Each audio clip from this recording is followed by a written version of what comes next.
Saludos,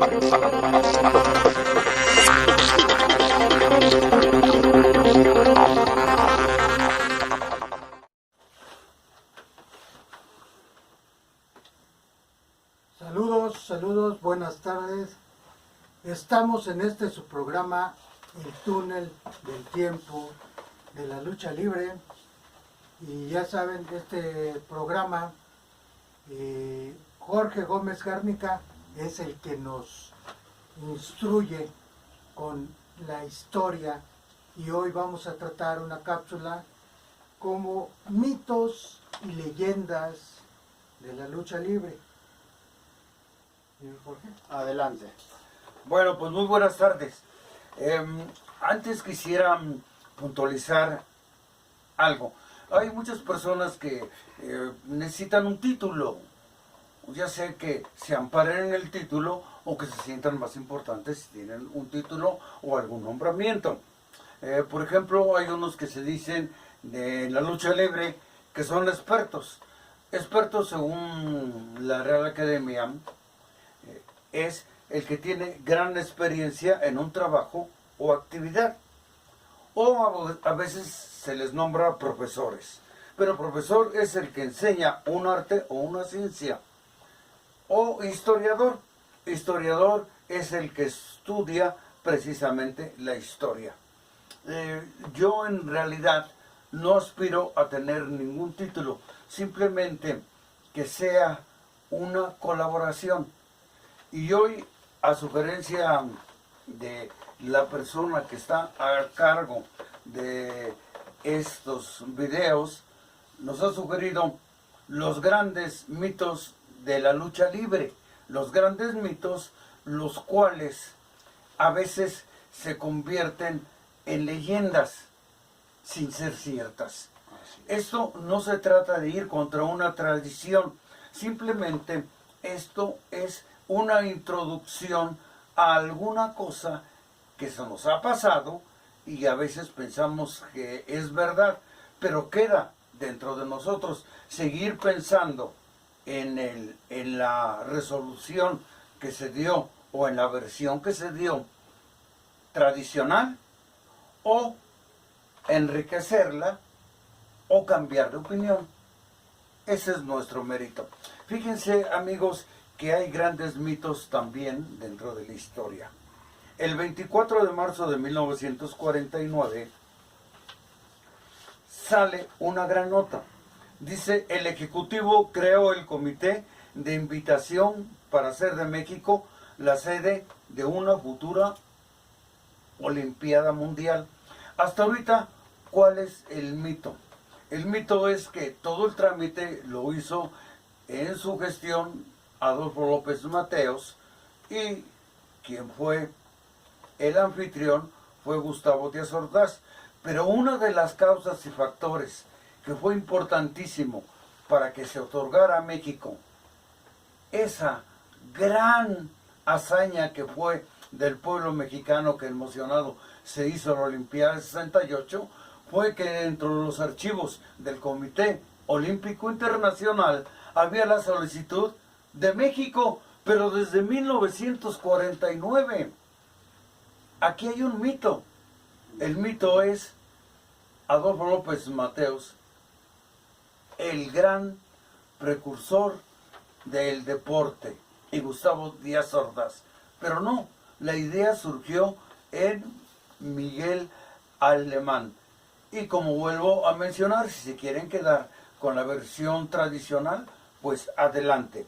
Pero aquí está cómo se hizo. Y además, ¿por qué también está de injerencia la lucha libre? Porque en 1968, el jefe de los servicios médicos de esa Olimpiada, que vinieron cientos de deportistas, fue el doctor Gilberto Bolaños Cacho, que fue también jefe de los servicios médicos de la Comisión de Box y Lucha Libre Profesional en ese tiempo. Aquí está precisamente la intervención. Y abordamos ya, entramos en la materia. La prohibición por parte del gobierno de la televisión. ¿Cuándo fue la primer función de lucha libre televisada? Fue el viernes 10 de noviembre de 1950. Gori Guerrero venció a su visito, Tarzán López, a Enrique Llanes, que era su alumno, y estaban dentro de una eliminatoria. Teodoro Orich a Dientes Hernández, Dick Medrano, a Bobby Corona, Jerick Burlov, a Alberto Álvarez. Y amigos, el canal que la transmitió fue el canal 4, que la concesión la tenía el señor O'Farrill, y no como se menciona que fue el canal 2. Este es el programa que se televisó por primera vez el 10 de noviembre de 1950. Y ahí, en los grandes almacenes, había una fábrica de muebles que se llamaba H. Steel y compañía, que estaba un gran local en lo que ahorita es la esquina de Avenida Juárez y Paseo de la Reforma, ahí moría, todavía no había la continuación o la prolongación. Y ahí se atiborreaba la gente. En algunas tiendas, como la de Sears, que la marca de televisión de ellos era Silverton, se agolpaba la gente. Y por primera vez se televisó. ¿Cuál es el sustento? La nota al otro día, el 11 de noviembre de 1950, en la cual dice: por primera vez en México se televisó, así es la palabra, se televisó una función de lucha libre. Aquí está el sustento de que fue el primer programa. Siguió una gran temporada y sigue creciendo el mito que fue prohibida por el gobierno la televisión, la transmisión, y después de 1952, que nace Televicentro, también fue por injerencia del gobierno que ya no se televisara hasta 1954. Pues no, yo estuve investigando día a día los días de lucha libre y me encontré que en 54 se seguía televisando. Después me encontré que en 55 también se seguía televisando.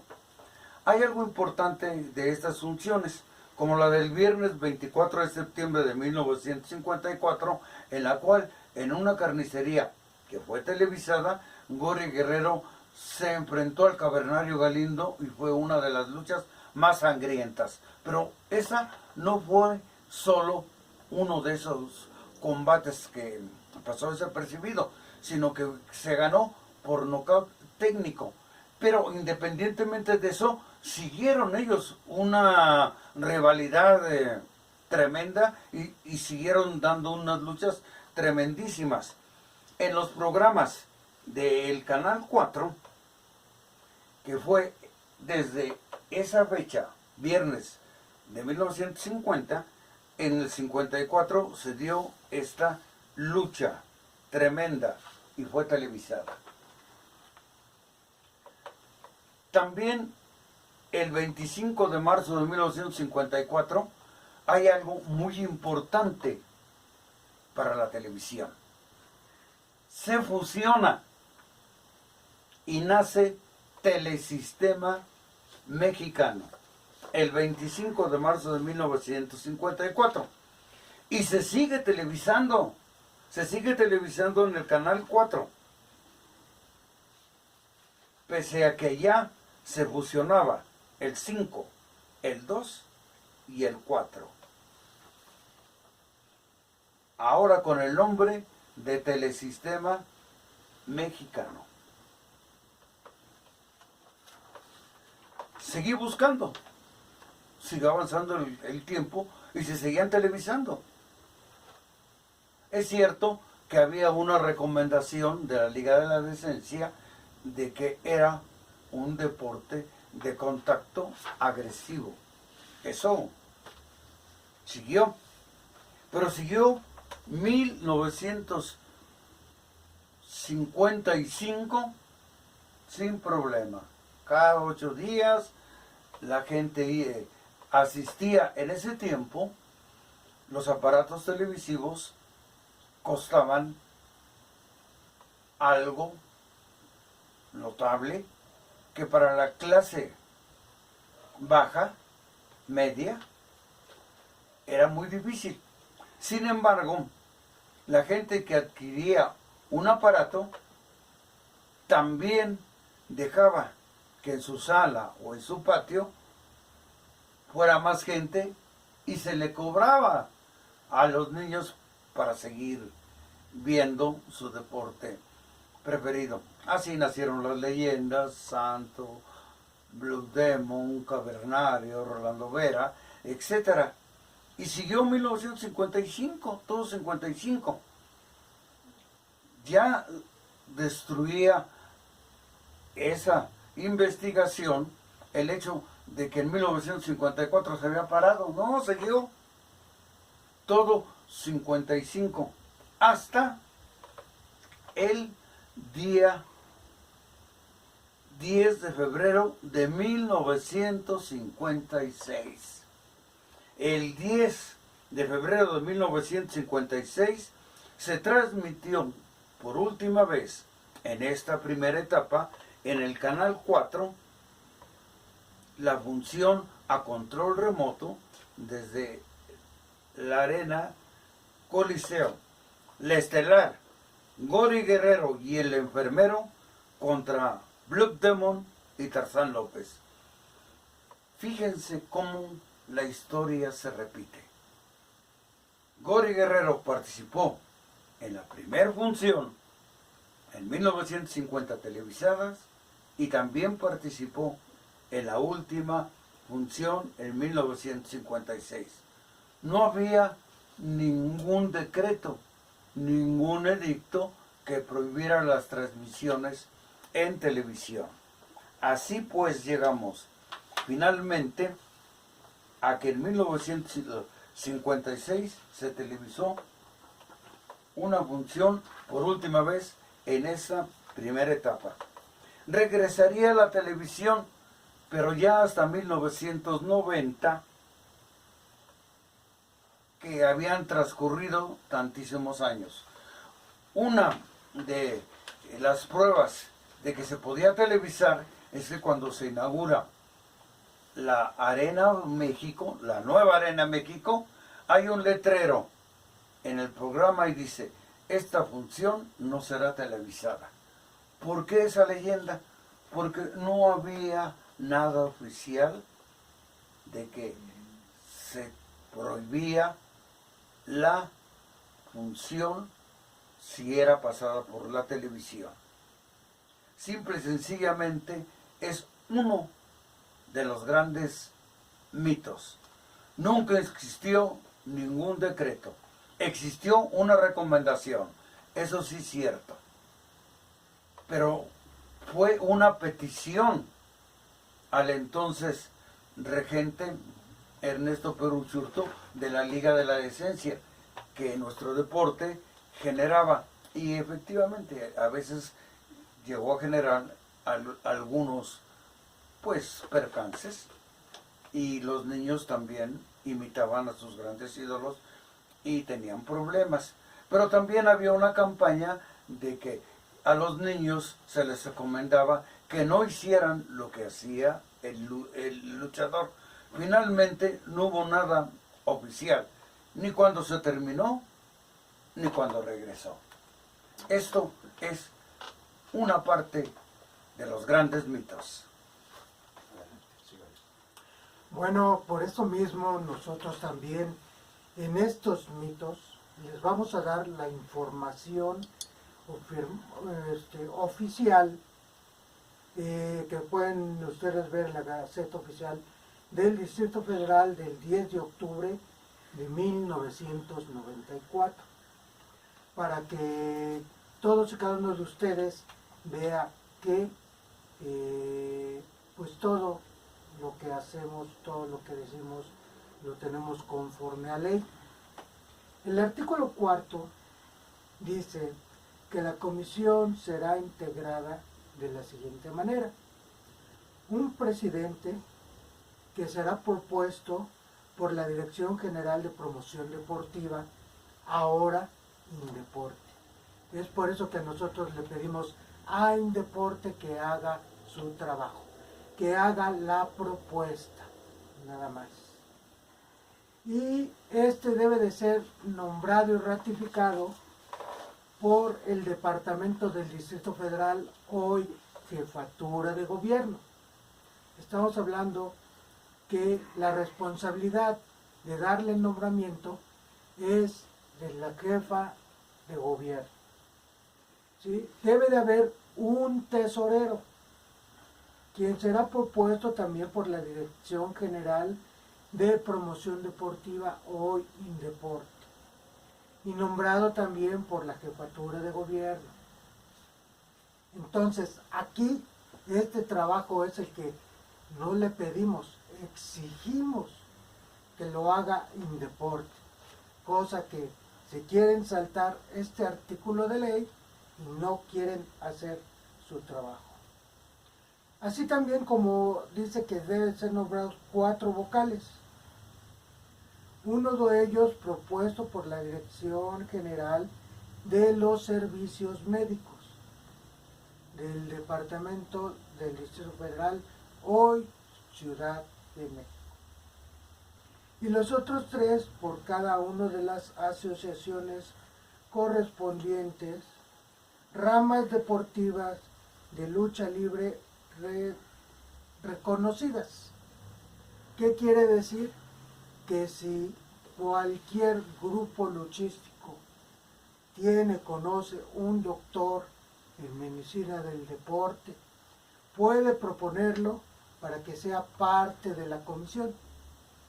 Ese es el trabajo que también a nosotros como luchadores nos toca hacer, tener doctores de nuestra confianza, ¿sí? Propuestos por nosotros mismos. Profesor. Sí, miren, también hay una cosa muy importante que se les tiene que informar. ¿A qué me refiero? Ahora los compañeros ya están tomando atención a esto y dicen, necesitamos información, el por qué nosotros no conocemos esto. Bueno, pues nosotros nos comprometimos a dar esa información. Entonces, aquí tenemos un documento que le mandan a un servidor, en el cual tiene la fecha del 2020.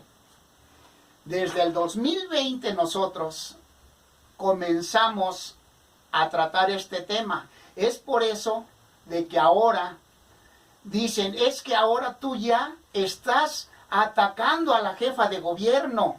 No, yo no la estoy atacando, discúlpenme. No, aquí dice muy claramente, aquí dice, al señor Tomás Santana, secretario general de la Asociación Pro Lucha Libre Universal. Metimos un documento en el cual nos mandan por contestación y dice, por instrucción del maestro Rodrigo Dosal Ulloa, director general del Instituto del Deporte de la Ciudad de México, y en atención al oficio con referencia, mandan aquí su número, y enviado por la licenciada María del Rocío Vilchis Espinosa, directora general de resolución a la demanda ciudadana del gobierno de la Ciudad de México, mediante el cual nos hace llegar su petición para darle la atención correspondiente. Aquí es a donde ya nosotros mencionamos cuáles son las violaciones al reglamento de espectáculos públicos. Entonces, desde esa fecha hasta actualmente no hemos recibido esta denuncia. No nos han informado todavía qué cosa es lo que han resuelto. ¿Por qué? Pues porque sencillamente nosotros ya lo hemos dicho. Indeporte no hace su trabajo. La jefa de gobierno no hace su trabajo. Nadie hace su trabajo. Entonces nosotros no estamos atacando, que se entienda eso. O sea, sabemos de antemano y nosotros lo hemos platicado con los compañeros. No, nosotros no atacamos nada más porque sí. Nosotros lo único que queremos nada más es que nos resuelvan conforme a derecho, conforme marca la ley, nada más. Entonces, aquí se les va a estar dando enseguida más información todavía. ¿Para qué?